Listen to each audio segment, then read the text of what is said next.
Bonjour et bienvenue sur School. Dans la vidéo précédente, nous avons vu comment faire la représentation de la densité du noyau avec R.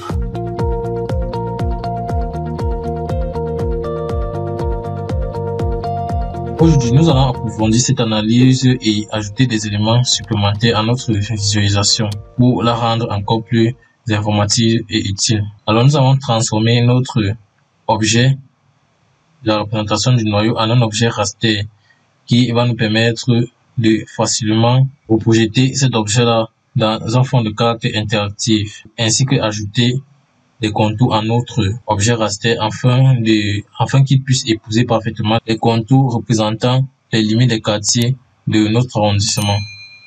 Alors, ce que nous allons faire, c'est que nous allons reprendre l'objet raster que nous avons créé précédemment à partir de l'estimation de la densité du noyau. Nous allons stocker cet objet dans la variable KDE. Alors, étant donné que c'est un nouvel objet, un objet raster, nous allons également nous assurer que cet objet-ci est contenu dans le bon système de projection. Car bien évidemment, ce n'est pas parce que nous avons créé cet objet à partir d'un objet qui était reprojeté que cet objet raster-ci sera forcément reprojeté dans le bon système. Et donc, pour être sûr de la fiabilité de nos données, nous allons également appliquer une projection. Alors, pour faire la projection d'un objet raster, on va utiliser une autre fonction autre que la fonction sttransform que nous utilisons plus souvent. Sttransform est utilisé pour la projection des objets de type SF, c'est-à-dire ça peut être des shapefiles, on parle ici des data frames, des spatial data frames, des spatial points. Et lorsque nous avons un objet de type raster, nous allons utiliser une autre fonction afin de la reprojeter. Et donc nous allons donc effectuer la projection du raster KDE. Pour ce faire, nous allons utiliser la fonction projection et nous allons mettre en entrée notre objet KDE bien évidemment. Et par la suite, nous allons maintenant spécifier le CRS. Donc, vous allez venir ici, vous allez mettre les crochets. Ensuite, nous allons mettre plus init égale EPSG. Et là, vous allez mettre 2 points et spécifier le CRS correspondant, donc 27700 ici.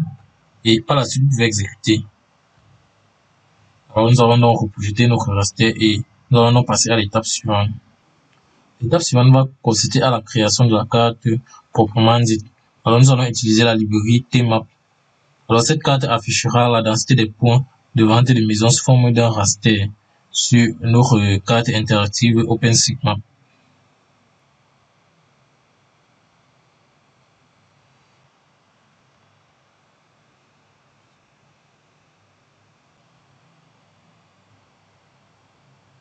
Et donc, on va tout simplement revenir ici, nous allons copier ce script et nous allons le recoller ici. Maintenant, la différence c'est que nous allons ajouter le contour au niveau de ImShape. Donc, ici, nous allons ajouter notre DVBox, c'est-à-dire la boîte englobante, et nous allons prendre la variable contour. Et nous allons exécuter. On exécute d'abord ça. Alors ici, nous rencontrons une erreur qui nous dit que la fonction stbbox ne peut pas être utilisée sur un objet de classe data.frame. Alors, si vous rencontrez ce problème, ce que vous pouvez faire, c'est que vous pouvez recharger le shapefile contenu dans ce dossier. Si vous le rechargez, et vous allez utiliser cette fonction-ci. Bien, étant donné que nous avons déjà effectué la conversion en un objet data.frame, nous allons tout simplement le reconvertir en un objet SF en utilisant la fonction STASSF. Et donc, peu importe la méthode que vous utilisez, cela va fonctionner. Alors ici, nous allons reconvertir, nous allons rappeler notre shapefile Camden et nous allons utiliser STASSF et nous allons reconvertir notre shapefile. Nous allons exécuter. Donc, une fois que cela est fait, vous allez maintenant créer vos contours. Donc, nous allons donc continuer la représentation.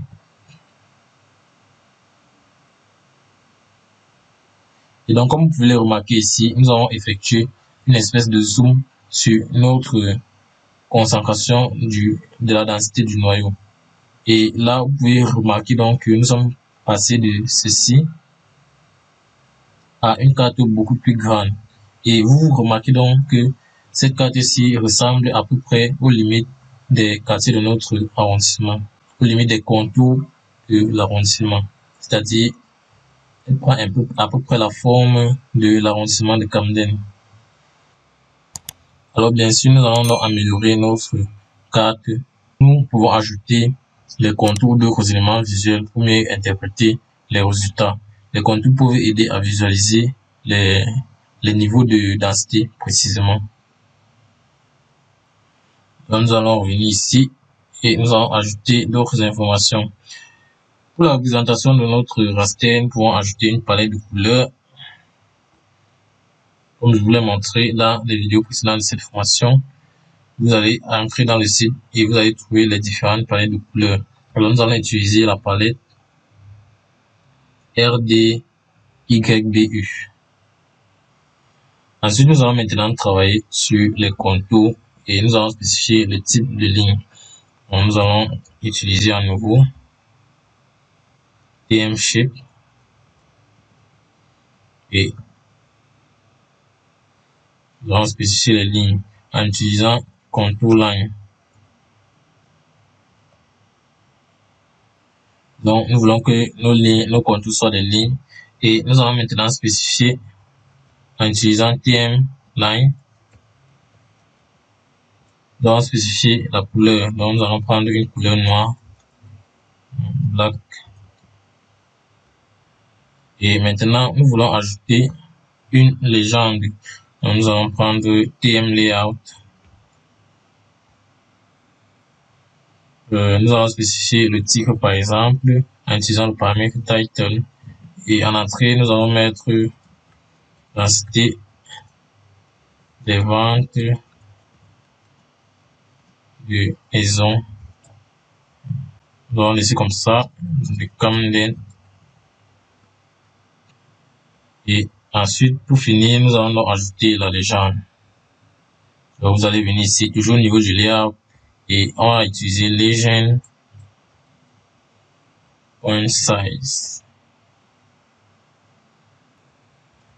Outside.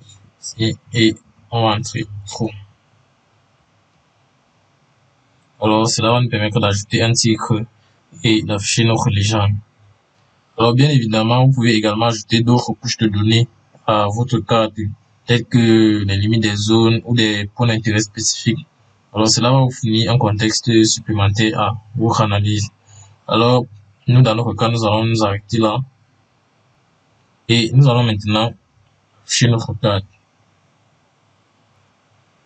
Alors, je vais charger la librairie Tmap. Et je recommence l'exécution.